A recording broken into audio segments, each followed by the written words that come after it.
이를 통해서 이성적인 감정이 생길지는 모르겠지만 확실하게는 바뀌었다는 건 인정을 할 거고 그 여파로 추후에 마음이 다시 생길 수도 있다는 거죠.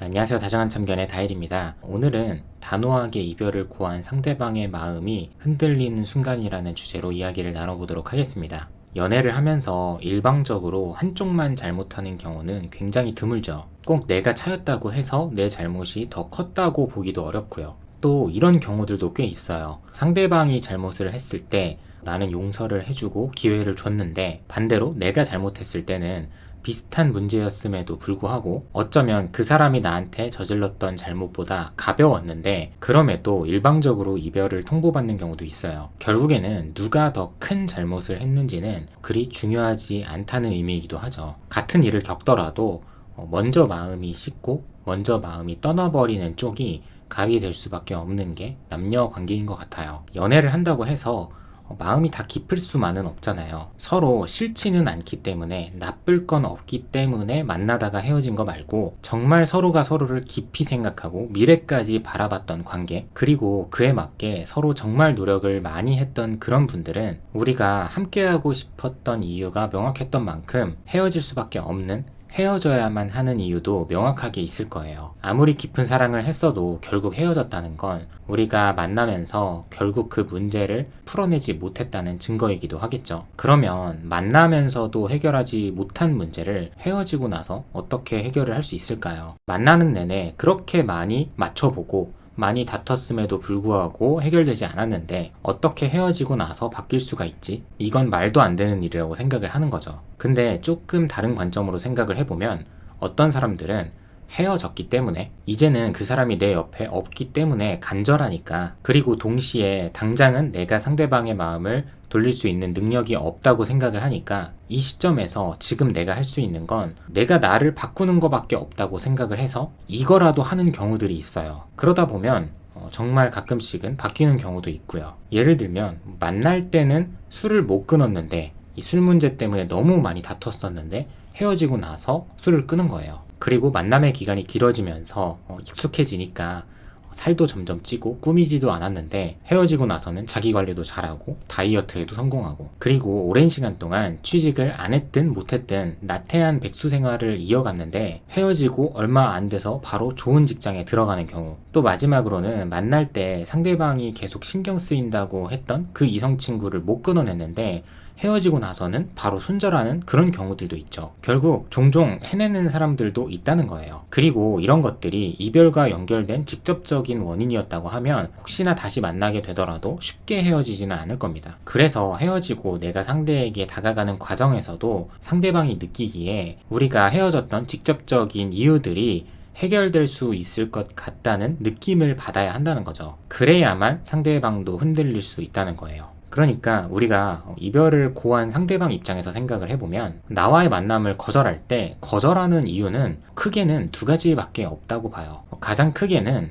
우리의 관계가 달라지지 않을 것 같아서, 이게 곧 상대방이 바뀌지 않을 것 같아서와도 연관이 되죠. 그리고 소수의 경우에는 내가 아직까지 연애 경험이 많지 않거나 나이가 어려서 다양한 사람들을, 새로운 사람들을 만나보고 싶어서, 대부분은 이 두 가지 이유라는 거죠. 근데 상대방 입장에서는 그동안의 시간을 통해서 나라는 사람이 절대 바뀌지 않을 것 같다는 근거 있는 확신을 갖고 있는데 내가 그냥 감정적으로 바뀔게, 고칠게 라고만 해요. 그러면 상대방 입장에서 이 말을 듣고 정말 내가 바뀔 것 같다는 생각을 할까요? 물론 이런 식으로도 만나는 경우들이 있어요. 근데 이런 경우는 그냥 믿고 싶은 거죠. 상대방이 바뀔 것 같다는 느낌이 들지 않지만 내 감정이 크기 때문에 바뀔 거라고 믿고 싶은 거라는 거예요. 물론 내가 바뀐다고 해서 무조건 다 만날 수 있다는 건 아니지만 적어도 내가 바뀌었다는 걸 보여주려면 먼저 내가 스스로 그 문제에 대해서 구체적인 해결 방안을 짜고 최소 보름에서 한 달 동안 꾸준하게 노력을 하고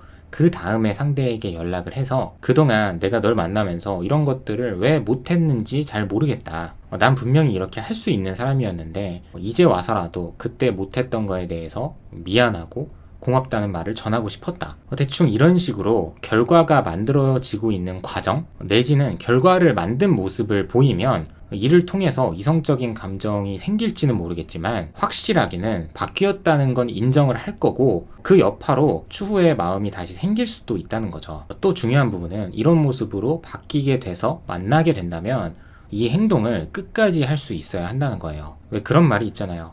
다이어트를 하고 싶고 몸을 만들고 싶으면 일단 헬스장에 가라고요. 가기만 해도 반은 성공한 거라고 하죠. 그러니까 이게 헬스장에 가서 운동을 해야 이것이 바로 직접적인 행동입니다. 근데 우리가 순간이동을 할 수 있는 게 아니기 때문에 헬스장에 가려면 간접적인 행동이 필요하잖아요. 가서 운동에 집중이 잘 안 될 때도 있을 거고 너무 컨디션이 안 좋아서 자전거에 앉아서 TV만 볼 때도 있을 거예요. 근데 말씀드리고자 하는 부분은 집중 못하고 TV만 본 게 잘못이 아니라는 거죠. 내가 하기로 결심을 했던 간접적인 행동을 안 한 게 잘못이라는 거예요. 그게 곧 헬스장을 가지 않고 집에 박혀서 가만히만 있는 게 되겠죠. 솔직하게 말씀드리면 현실에서는 재회를 한 사람들의 최소 반 이상은 다 이 이유 때문에 헤어집니다. 그만큼 내 직접적인 행동을 이어갈 수 있는 간접적인 행동이 중요하다는 거예요. 그래서 내가 헤어졌다면 바로 이런 간접적인 행동부터 시작을 하시고 이런 패턴들을 그 사람과 만나기 전까지 잘 만들어 놓고 혹시라도 만나게 됐을 때도 쭉 이어갈 수 있다면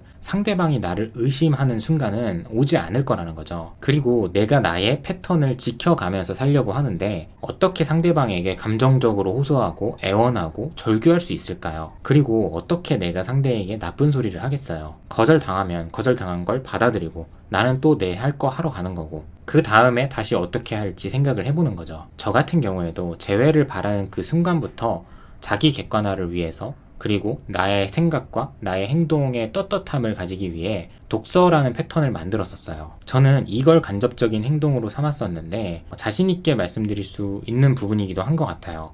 3년 반이 지났지만 그때부터 지금까지 쉬지 않고 하고 있습니다. 3년 전에는 한 해 동안 100권을 목표로 읽었었어요. 물론 지금은 그때보다는 독서량이 훨씬 많이 줄었지만 그래도 매일매일 조금씩이라도 읽으려고 노력은 합니다. 각자에 맞게 할 수 있는 행동들이 있고 하려고 하는 행동들이 다 다르겠지만 내가 정해놓은 행동은 나를 위한 거기 때문에 나를 위해서 좀 해보셨으면 좋겠습니다. 그리고 사람의 말은 굉장히 큰 힘을 갖는다고 생각을 해요. 전과는 다른 주제와 다른 생각을 가지고 이야기를 하면 실제로 그 사람에 대한 이미지가 바뀌기도 하죠. 당장 들리지 않고 느껴지지 않더라도 시간이 흐르면서 여운이 남기도 하고 내 마음이 바뀌면서 그 사람이 그때 했던 말이 다르게 해석되고 다르게 느껴지기도 하거든요. 모든 사람의 상황에 대입할 수는 없겠지만 저는 감정적으로만 상대를 붙잡고 싶어하는 분들 말고 정말 떳떳한 마음으로 재회를 바라는 분들이라면 오늘의 영상을 참고하시고 이 방향으로 한 번쯤 시도를 해보셨으면 좋겠습니다. 네, 오늘도 영상 시청해주셔서 감사드리고요. 지금까지 다정한 참견의 다일이었습니다.